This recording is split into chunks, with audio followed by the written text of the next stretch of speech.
Hi friends, എല്ലാവർക്കും നമസ്കാരം. ഏതായാലും നമ്മളുടെ മോദി സർക്കാരിന് റിസർവ് ബാങ്കിൽ നിന്ന് നല്ലൊരു ലോട്ടറി അടിക്കാൻ പോവുകയാണ്. ഈ ഫിനാൻഷ്യൽ ഇയറിലെ ഡിവിഡൻഡ് ഏകദേശം മെയ് മാസം അവസാനത്തോടുകൂടി ഡിക്ലെയർ ചെയ്യും. അത് 2.5 ലക്ഷം കോടി രൂപയ്ക്ക് മേളിൽ ഉണ്ടാകും എന്നുള്ളതാണ് ഒരു പ്രതീക്ഷ ഇപ്പോഴത്തെ, അല്ലെങ്കിൽ ഒരു വിലയിരുത്തൽ. RBI may pay record 2.5 lakh crore dividend central government എല്ലാ വർഷവും കൊടുക്കുന്നുണ്ട്. തുകയിൽ വ്യത്യാസം വരും. സെൻട്രൽ ഗവൺമെൻറ്റിന് RBI അവരുടെ ചിലവുകളെല്ലാം കഴിച്ച് ബാക്കിയുള്ള ലാഭത്തിൽ നിന്നും ഒരു നല്ലൊരു തുക എല്ലാ വർഷവും കേന്ദ്ര ഗവൺമെൻറ്റിന് കൊടുക്കുന്നുണ്ട്. അപ്പോൾ ആ കൊടുക്കാനുള്ള കാരണം എന്താണെന്ന് ചോദിച്ചു കഴിഞ്ഞാൽ, അങ്ങനെ വല്ല നിയമമല്ല കേട്ടോ. RBIക്ക് കേന്ദ്ര ഗവൺമെൻറ്റിന് ഇങ്ങനെ കൊടുക്കണമെന്നുള്ളത് സർപ്ലസ്, അതായത് RBIയുടെ ചിലവുകളെല്ലാം കഴിഞ്ഞ് ഈ ബാക്കി വരുന്ന തുകയിൽ നിന്ന് നല്ലൊരു എമൗണ്ട് കേന്ദ്ര ഗവൺമെൻറ് എല്ലാ വർഷവും കൊടുക്കണമെന്നുള്ളത് വല്ല നിയമം വല്ലതും ഉണ്ടോ എന്നുള്ള കാര്യം നമുക്കൊന്ന് പരിശോധിക്കാം. അപ്പോൾ നമുക്കറിയാം, നമ്മുടെ രാജ്യത്തെ സെൻട്രൽ ബാങ്കാണ്, കേന്ദ്ര ബാങ്കാണ്, അതായത് ബാങ്കേഴ്സ് ബാങ്കാണ്. ബാങ്കുകളുടെ എല്ലാം അപ്പെക്സ് ബോഡിയാണ് റിസർവ് ബാങ്ക് ഓഫ് ഇന്ത്യ. ഇന്ത്യയിൽ അത് റിസർവ് ബാങ്ക് ഓഫ് ഇന്ത്യ എന്ന് പറയുന്നത്. മറ്റു പല രാജ്യങ്ങളിലും വ്യത്യസ്തമായിട്ടുള്ള പേരുകളിലാണ് അറിയപ്പെടുന്നത്. പാകിസ്ഥാനിൽ സ്റ്റേറ്റ് ബാങ്ക് ഓഫ് പാകിസ്ഥാൻ എന്ന് പറയും.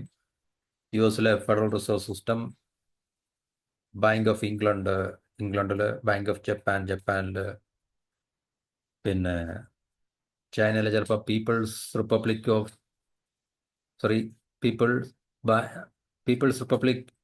പീപ്പിൾസ് ബാങ്ക് ഓഫ് ചൈന, അങ്ങനെയല്ല ചിലപ്പോൾ, കൃത്യം എനിക്ക് ഓർമ്മയില്ല. അപ്പം അങ്ങനെ ഓരോ രാജ്യത്തും ഓരോ പേരാണ് അവിടുത്തെ സെൻട്രൽ ബാങ്കിന്. ഒരു സെൻട്രൽ ബാങ്ക് എല്ലാ രാജ്യത്തും, ഒട്ടുമിക്ക നോർമലായിട്ട് പോകുന്ന എല്ലാ രാജ്യങ്ങളിലും സെൻട്രൽ ബാങ്ക് ഉണ്ടാകും എന്നുള്ള കാര്യം സംശയമൊന്നുമില്ല. ഈ 2023 24 ഫിനാൻഷ്യൽ ഇയറിൽ, 24-25 ഫിനാൻഷ്യലിൽ കേന്ദ്ര ഗവൺമെൻറ് ഏകദേശം 2.5 ലക്ഷം കോടി രൂപയ്ക്ക് മുകളിൽ RBIയിൽ നിന്ന് കിട്ടുമെന്നാണ് പ്രതീക്ഷ. അത് ഡിവിഡൻ്റായിട്ടാണ് കൊടുക്കുന്നത്, ഡിവിഡൻ്റ് എന്ന പേരിലാണ് കൊടുക്കുന്നത് RBI. അപ്പോൾ ഇത് മാൻഡേറ്ററി ആണോ എന്ന് ചോദിച്ചു കഴിഞ്ഞാൽ, RBI അതിൻ്റെ സർപ്ലസിൽ നിന്നും എല്ലാ വർഷവും ഗവൺമെൻറ്റിലേക്ക് ഒരു നിശ്ചിത സംഖ്യയല്ല, എല്ലാ വർഷവും ഒരേ സംഖ്യയല്ല കൊടുക്കുന്നത്, എല്ലാ വർഷവും വ്യത്യസ്തമായിട്ടുള്ള എമൗണ്ടിലാണ് കൊടുക്കുന്നത്. അത് കൊടുക്കുവാനുള്ള നിയമമുണ്ട് ശരിക്കും. RBI 1934 രൂപീകരിച്ചാണ്. 1934 reserve bank of India act അനുസരിച്ചാണ് അത് ഓപ്പറേറ്റ് ചെയ്യുന്നത്. അപ്പോൾ അതിൻ്റെ ആക്ടിൻ്റെ ചാപ്റ്റർ 4 സെക്ഷൻ 47 പറയുന്നത് allocation of surplus funds.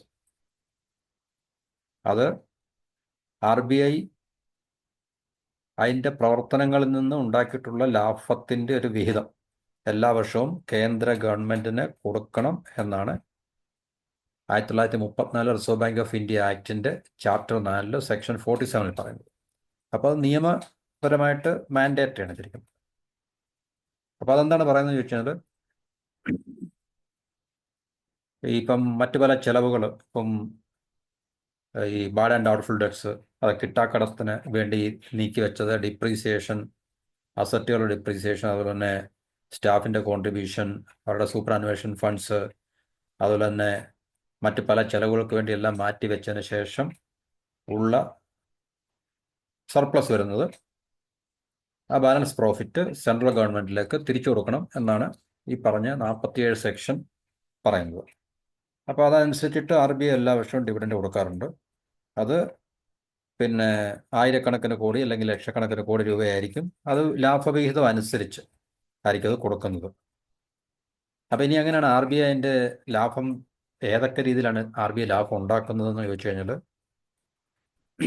Government securities വാങ്ങുകയും വിൽക്കുകയും ചെയ്യുന്നതിന്, പിന്നെ ബാങ്കുകൾക്ക് പണം കൊടുക്കുന്നതിൽ നിന്നുള്ള ഇൻട്രസ്റ്റ്, പലിശ, പിന്നെ ബോണ്ട് കൈവശം വെക്കുന്നതിൽ നിന്നുള്ള ഇൻട്രസ്റ്റ്, ഓപ്പൺ മാർക്കറ്റിലൊക്കെ അവർ വിൽക്കുകയും വാങ്ങുകയൊക്കെ ചെയ്യുന്നുണ്ട്. അപ്പോൾ ഇത് ഡോളർ അവർ വിനിമയം ചെയ്യുന്നുണ്ട്. അപ്പോൾ ഇതിൻ്റെയൊക്കെ അടിസ്ഥാനത്തിൽ ആർ ബി ഐക്ക് കിട്ടുന്ന വരുമാനത്തിൽ നിന്നാണ് ഈ പറഞ്ഞ സർപ്ലസ് ഉണ്ടാകുമ്പോൾ സെൻട്രൽ ഗവൺമെന്റിലേക്ക് അവർ കൊടുക്കുന്നുണ്ട്. ബാക്കിയുള്ള എക്സ്പെൻഡിച്ചേഴ്സ് എല്ലാം നമ്മൾ സാധാരണ ഒരു ബിസിനസ്സിന് എങ്ങനെ പ്രോഫിറ്റ് ഉണ്ടാകുന്നു അതുപോലെ തന്നെ വരുമാനം മൈനസ് ചെലവ്, അത് കഴിഞ്ഞ് പ്രോഫിറ്റ്. അപ്പോൾ ഇവിടെ സർപ്ലസ്, പ്രോഫിറ്റ് എന്ന് പറഞ്ഞാൽ സർപ്ലസ്, ആർ ബി ഐയുടെ സർപ്ലസ് ആണ്.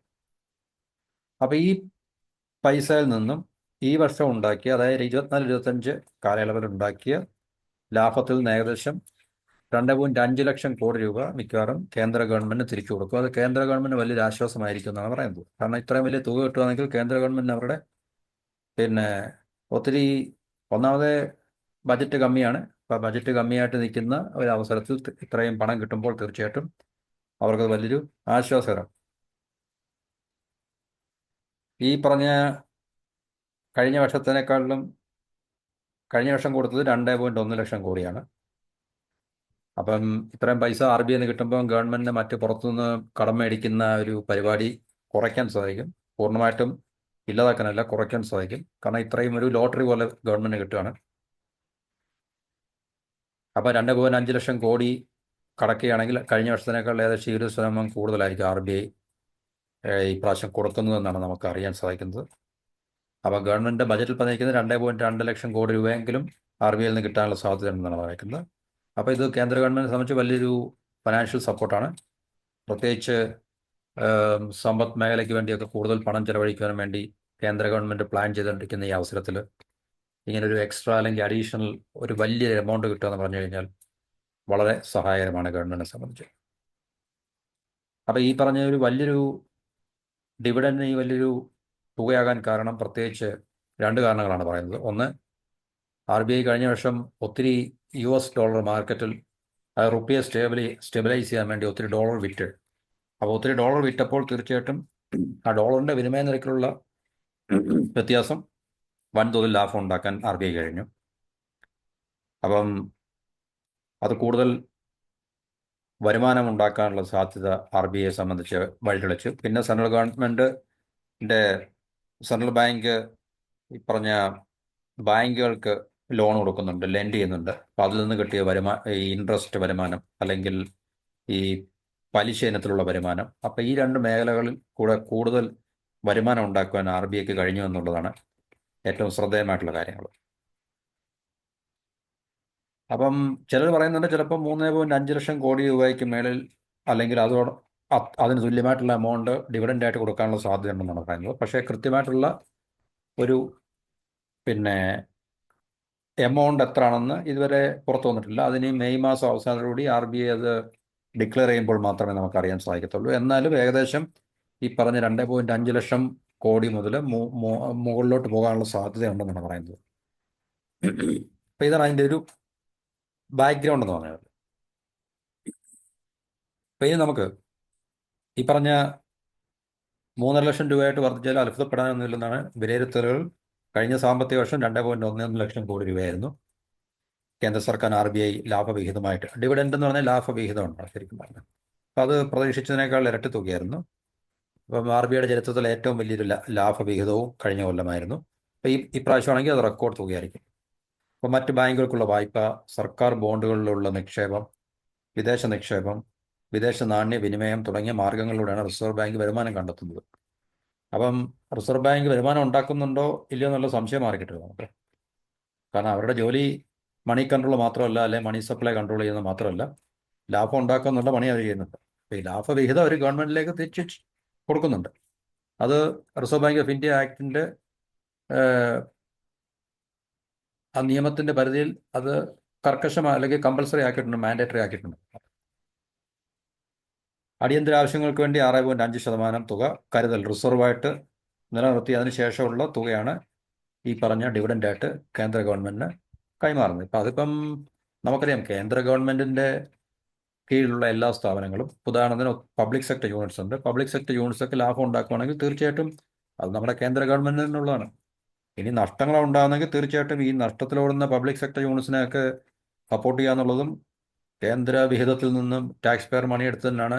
ഇപ്പോൾ ബാങ്കുകൾ നഷ്ടത്തിലോടുമ്പോൾ, മറ്റ് പൊതുമേഖലാ സ്ഥാപനങ്ങൾ നഷ്ടത്തിലോടുമ്പോൾ എല്ലാം അവയെ സപ്പോർട്ട് ചെയ്യുന്നത്, ഫിനാൻഷ്യലി സപ്പോർട്ട് ചെയ്യുന്നത് കേന്ദ്ര വിഹിതത്തിൽ നിന്ന് അല്ലെങ്കിൽ കേന്ദ്രത്തിൻ്റെ ടാക്സ് ഈ നികുതി പണത്തിൽ നിന്നാണ് ഇതിനൊക്കെ സപ്പോർട്ട് ചെയ്യുന്ന. അറ്റ് ദ സെയിം ടൈം ഇവരൊക്കെ ലാഭം ഉണ്ടാകുമ്പോൾ ഈ ലാഭം കേന്ദ്ര ഗവൺമെൻറ് തന്നെ വ്യത്യസ്തമായിട്ടുള്ള ചട്ടങ്ങളനുസരിച്ച് അവർക്കത് ഉപയോഗിക്കാൻ സാധിക്കും. അപ്പോൾ അതുപോലെ തന്നെ റിസർവ് ബാങ്ക് ഓഫ് ഇന്ത്യ നമ്മുടെ കേന്ദ്ര സംവിധാനത്തിൻ്റെ കീഴിലുള്ളൊരു ഇൻസ്റ്റിറ്റ്യൂഷൻ ആയതുകൊണ്ട് അവരുണ്ടാക്കുന്ന ലാഭം തീർച്ചയായിട്ടും കേന്ദ്ര ഗവൺമെൻറ്റാണ് കിട്ടുന്നത്.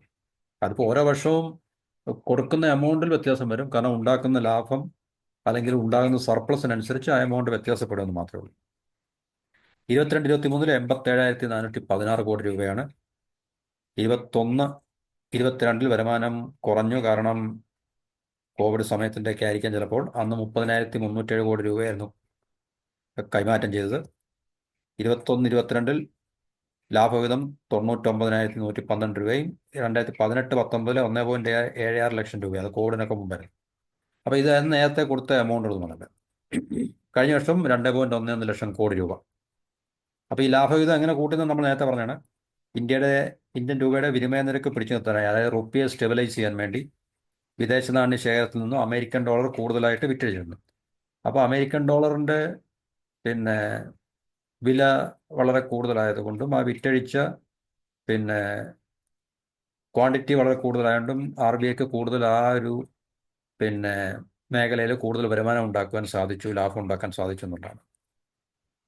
വിനിമയ നിരക്ക് കുറഞ്ഞിരുന്നപ്പോൾ വാങ്ങിയ ഡോളർ കൂടിയ വിലയ്ക്ക് വിറ്റപ്പോൾ വലിയ ലാഭമാണ് റിസർവ് ബാങ്കിനുണ്ട്. അപ്പോൾ ലാഭം ഉണ്ടാക്കുക എന്നുള്ളത് റിസർവ് ബാങ്കിൻ്റെ കൂടെ ഒരു റുപ്പിയെ സ്റ്റെബിലൈസ് ചെയ്യാൻ വേണ്ടിയാണ്.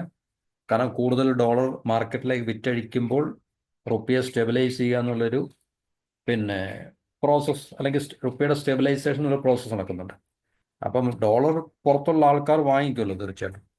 അപ്പം ഡോളർ തീർച്ചയായിട്ടും വാങ്ങിക്കുമ്പോൾ RBIക്ക് വരുമാനമാണ് ഉണ്ടാകുന്നത്. അപ്പോൾ ആ വരുമാനം ആണ് ഏറ്റവും പ്രധാനപ്പെട്ട ഒരു സ്രോതസ് എന്ന് പറയുന്നത്. ഇതിനു പുറമെ വിപണിയിൽ പണലഭ്യത കൂട്ടാനുള്ള ശ്രമങ്ങൾ നടത്തിയതും റിസർവ് ബാങ്കിന് വലിയ നേട്ടമുണ്ടാക്കുന്നതാണ്. പണലഭ്യത എന്ന് പറഞ്ഞാൽ ലിക്വിഡിറ്റി ഇൻക്രീസ് ചെയ്യാൻ വേണ്ടി എക്കോണമിയിൽ, അതായത് കൂടുതൽ വായ്പ ബാങ്കുകൾക്ക് അതായത് ലെൻഡിങ്ങിൽ കൂടെ അവർക്ക് കൂടുതൽ വായ്പകൾ നൽകിയത്. അപ്പോൾ ആ ഇനത്തിൽ പലിശ ഇനത്തിൽ അവർക്ക് കൂടുതൽ RBIക്ക് വരുമാനം ഉണ്ടാക്കാൻ സാധിച്ചു. അതുകൊണ്ട് ഈ രണ്ട് കാരണങ്ങൾ പ്രത്യേകിച്ച് കണക്കിലെടുത്തുകൊണ്ട് ഈ വർഷം കൂടുതൽ ലാഭവിഹിതം ഉണ്ടാകുമെന്നാണ് റിപ്പോർട്ട് പറയുന്നത്. അപ്പോൾ അടുത്ത മാസം ഏകദേശം അവസാനത്തോടുകൂടി, മെയ് മാസം അവസാനത്തോടുകൂടി ഈ പറഞ്ഞ ഡിവിഡൻഡ് ഡിക്ലറേഷൻ ഉണ്ടാകും എന്നാണ് പറയുന്നത്. അപ്പോൾ ഇത് ഏറ്റവും കൂടുതൽ ഒരു എന്താണ് പറയുന്നത്, നമ്മുടെ ജാക്ക് പോട്ട് അടിക്കുക അല്ലെങ്കിൽ ബമ്പർ ലോട്ടറി പോലെ മോഡി സർക്കാരിനൊരു വീണ് കിട്ടിയ അവസരമാണ്. കാരണം കൂടുതൽ പ്രതീക്ഷിക്കാതെന്ന് പറയുമ്പോൾ, കാരണം മറ്റ് മാർഗങ്ങളിൽ കൂടെ കടം എടുക്കാതെയും ഒക്കെ തന്നെ ഇത്രയും വലിയൊരു എമൗണ്ട് കേന്ദ്ര ഗവൺമെൻറ്റിന് കിട്ടുക എന്ന് പറഞ്ഞു കഴിഞ്ഞാൽ തീർച്ചയായിട്ടും അവർക്ക് ബോറോ ചെയ്യാൻ പോകേണ്ട ആവശ്യമില്ല, കടമെടുക്കാൻ പോകേണ്ട ആവശ്യമില്ല. അപ്പോൾ തീർച്ചയായിട്ടും 2.5 ലക്ഷം കോടി രൂപ അല്ലെങ്കിൽ 3 ലക്ഷം കോടി രൂപ കിട്ടുക എന്ന് പറഞ്ഞു കഴിഞ്ഞാൽ അത് വലിയൊരു ബൊണാൻസ് തന്നെയാണ്.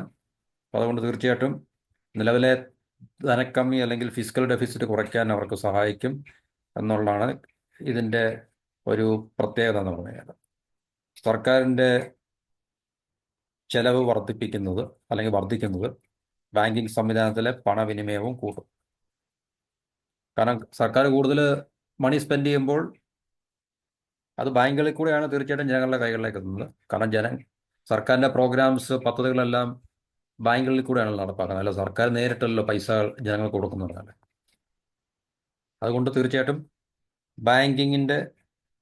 ബാങ്കിങ് സിസ്റ്റത്തിലൂടെയുള്ള ഈ പറഞ്ഞ ട്രാൻസാക്ഷൻസ് കൂടും. അതുകൊണ്ട് ബാങ്കിങ് സംവിധാനത്തിന് തീർച്ചയായിട്ടും വളർച്ച ഉണ്ടാകാനുള്ള സാധ്യതയുണ്ട്, എക്കോണമിയിൽ വളർച്ച ഉണ്ടാകാനുള്ള സാധ്യതയുണ്ട്.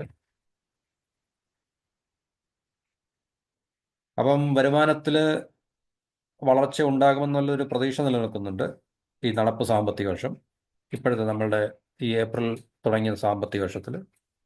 അപ്പം ആ വരുമാനത്തിൽ കുറവുണ്ടാകുമ്പോൾ കടമെടുക്കേണ്ട ഒരു ആവശ്യം ഉണ്ടാകും.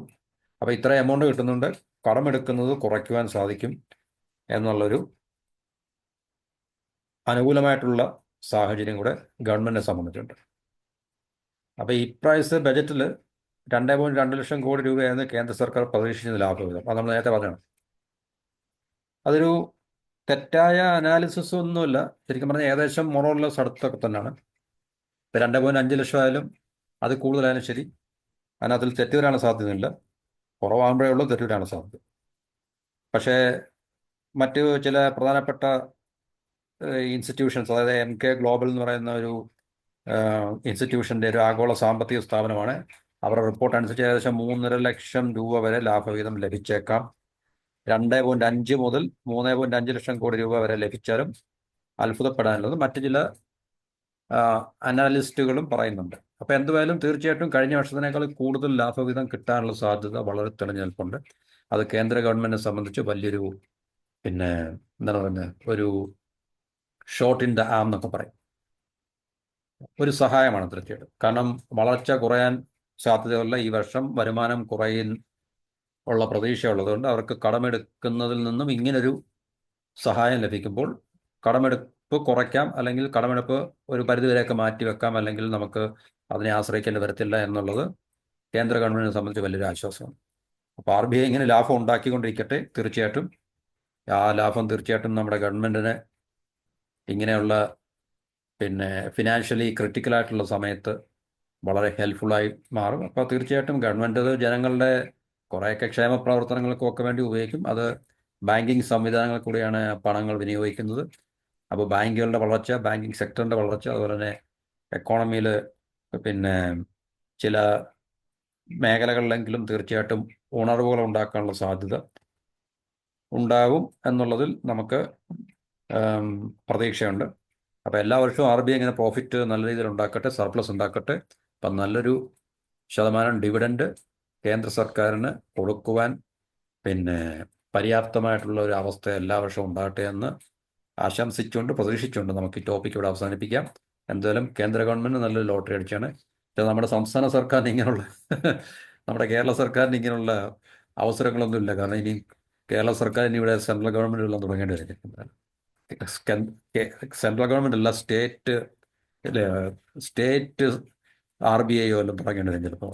സ്വന്തമായി നോട്ടടിക്കുകയും അല്ലെങ്കിൽ സ്വന്തമായി ഈ ഫോറിൻ എക്സ്ചേഞ്ച് വിപണി മാനേജ് ചെയ്യാൻ പരുവത്തിൽ ഒക്കെ ഒരു സെൻട്രൽ ബാങ്കിന് തത്തുല്യമായിട്ടുള്ളൊരു കേരള ബാങ്ക് ഉണ്ടല്ലോ. അതിനിപ്പോൾ അതുപോലെ തന്നെ ഒരു കേരള സെൻട്രൽ ബാങ്ക് ഒക്കെ തുടങ്ങിക്കഴിഞ്ഞാൽ ചിലപ്പം കേരള ഗവൺമെൻറ്റിൻ്റെ രക്ഷപ്പെടും. ഇതുപോലുള്ള ഹ്യൂജ് സർപ്ലസ് ഒക്കെ കിട്ടിക്കഴിഞ്ഞാൽ നമ്മുടെ ഈ കടമെടുപ്പ് പരിപാടി ഒന്ന് അവസാനിപ്പിക്കാം എന്നായിരിക്കും ഇവിടെയുള്ള ചില രാഷ്ട്രീയ നേതാക്കളോ അല്ലെങ്കിൽ നമ്മുടെ ഭരണകർത്താക്കളോ ഒക്കെ ആലോചിക്കുന്നത്. പക്ഷേ നമുക്കറിയാം, ഒരു സംസ്ഥാനത്തിനും ഈ പറഞ്ഞ സംവിധാനങ്ങളൊന്നും സ്റ്റാർട്ട് ചെയ്യാൻ സാധിക്കത്തില്ല. കാരണം എല്ലാ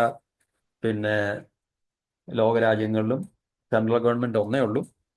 ആ സെൻട്രൽ ഗവൺമെൻറ്റാണ് ആ എക്കോണമിയുടെ രാജ്യത്തിൻ്റെ മൊത്തം മണി മാറ്റേഴ്സും മണി സപ്ലൈയും മണി സർക്കുലേഷനും കറൻസി പ്രിൻറ്റിങ്ങും എല്ലാം അതിൻ്റെ അതോറിറ്റി എല്ലാം ആ സെൻട്രൽ ഗവൺമെൻറ് മാത്രമാണ്. കാരണം ഒരു എക്കോണമിയെ സംബന്ധിച്ച്, ഒരു രാജ്യത്തെ സംബന്ധിച്ച് നമ്മുടെ പാർലമെൻറ്റിനേക്കാളിലും ഒക്കെ തന്നെ വളരെ പവർഫുൾ ആയിട്ടുള്ള ഇൻസ്റ്റിറ്റ്യൂഷനാണ് സെൻട്രൽ ബാങ്കിങ് സിസ്റ്റം എന്ന് പറഞ്ഞു കഴിഞ്ഞാൽ. കാരണം മണി സപ്ലൈ ആണ് ഏറ്റവും പ്രധാനപ്പെട്ടത്. ആ മണി സപ്ലൈക്കകത്തിലുണ്ടാകുന്ന പാകപ്പിഴകൾ അല്ലെങ്കിൽ ആ സംവിധാനവുമായി ബന്ധപ്പെട്ട പാകപ്പിഴകൾ അല്ലെങ്കിൽ പരാജയങ്ങളാണ് ഒരു രാജ്യത്തിൻ്റെ തന്നെ തകർച്ചയ്ക്ക് കാരണമാക്കുവാൻ സഹായിക്കുന്നത്. അപ്പം സെൻട്രൽ ഗവൺമെൻറ് എല്ലാ രാജ്യത്തെ സംബന്ധിച്ചും അല്ലെങ്കിൽ എല്ലാ എക്കോണമിയെ സംബന്ധിച്ചും വളരെ ഇമ്പോർട്ടൻ്റ് ആയിട്ടുള്ള, ഒരുപക്ഷെ മറ്റെല്ലാ ഇൻസ്റ്റിറ്റ്യൂഷനേക്കാളിലും വളരെ ഇമ്പോർട്ടൻ്റ് ആയിട്ടുള്ള, പക്ഷേ അത് ആർക്കും അത് അറിയാൻ വയ്യ ഇതിൻ്റെ ഇമ്പോർട്ടൻസ്. എല്ലാവരും RBI അല്ലെങ്കിൽ സെൻട്രൽ ബാങ്ക് എന്ന് കേട്ടിട്ടേ ഉള്ളൂ. പക്ഷേ ഒരു സെൻട്രൽ ബാങ്കിൻ്റെ ഒരു എക്കോണമിയിൽ ഒരു രാജ്യത്ത് അവർ ഇമ്പോർട്ടൻസ് എത്രത്തോളമാണെന്നുള്ള കാര്യത്തെക്കുറിച്ച് പൊതുവെ പൊതുജനങ്ങൾക്കും അല്ലെങ്കിൽ ഭൂരിഭാഗം ആൾക്കാർക്കും അറിയത്തില്ല. അപ്പം അതുകൊണ്ട് നമുക്ക് തൽക്കാലം RBIയുടെ ഇമ്പോർട്ടൻസിനെ കുറിച്ചോ അല്ലെങ്കിൽ സെൻട്രൽ ബാങ്കിൻ്റെ ഇമ്പോർട്ടൻസിനെ കുറിച്ചോ അല്ലെങ്കിൽ അവരുടെ റോൾ എന്താണ് എന്നുള്ളതിനെക്കുറിച്ചൊക്കെ തൽക്കാലം നമുക്കിവിടെ വിസ്മരിക്കാം. അപ്പം ഈ ഒരു ഡിവിഡൻഡിന് വേണ്ടി നമുക്ക് കാത്തിരിക്കാം. മെയ് അവസാനം RBI ഡിക്ലെയർ ചെയ്യുമ്പോൾ മാത്രമേ നമുക്ക് ഇതിൻ്റെ കൃത്യമായിട്ടുള്ളൊരു എമൗണ്ട് അറിയത്തുള്ളൂ. അപ്പോൾ നമുക്കറിയാം ഈ വർഷം RBI എത്രത്തോളം കൂടുതൽ സർപ്ലസ് അല്ലെങ്കിൽ പ്രോഫിറ്റ് ഉണ്ടാക്കി, അല്ലെങ്കിൽ സെൻട്രൽ ഗവൺമെൻറ് കിട്ടാൻ പോകുന്ന എമൗണ്ട് എന്താണെന്നുള്ളത് ഒരു മെയ് അവസാനം ആകുമ്പോഴത്തേക്ക് മാത്രമേ നമുക്കറിയാൻ പറ്റൂ എന്നാണ് ഈ റിപ്പോർട്ടിൽ പറയുന്നത്. അതായത് RBI is likely to announce the exact dividend amount in late May. May അവസാനത്തോടുകൂടിയായിരിക്കും ഇത് ഡിക്ലെയർ ചെയ്യുന്നത്, അനൗൺസ് ചെയ്യുന്നത്.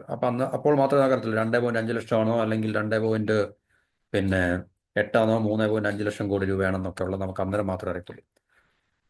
അപ്പോൾ ഇത്രയും പറഞ്ഞ് നമുക്ക് ഈ ടോപ്പിക്കുകൾ അവസാനിപ്പിക്കാം. അടുത്ത ടോപ്പിക്കുമായിട്ട് അടുത്ത വീഡിയോ കാണാം. എല്ലാവർക്കും നന്ദി, നമസ്കാരം. ഒരിക്കൽ കൂടി ചാനൽ സബ്സ്ക്രൈബ് ചെയ്യാനും സപ്പോർട്ട് ചെയ്യാനും ഞാൻ നിങ്ങളോട് റിക്വസ്റ്റ് ചെയ്യുന്നു. അപ്പോൾ അടുത്ത വീഡിയോ കാണുന്നവരെ എല്ലാവർക്കും good bye. Thank you for watching and listening.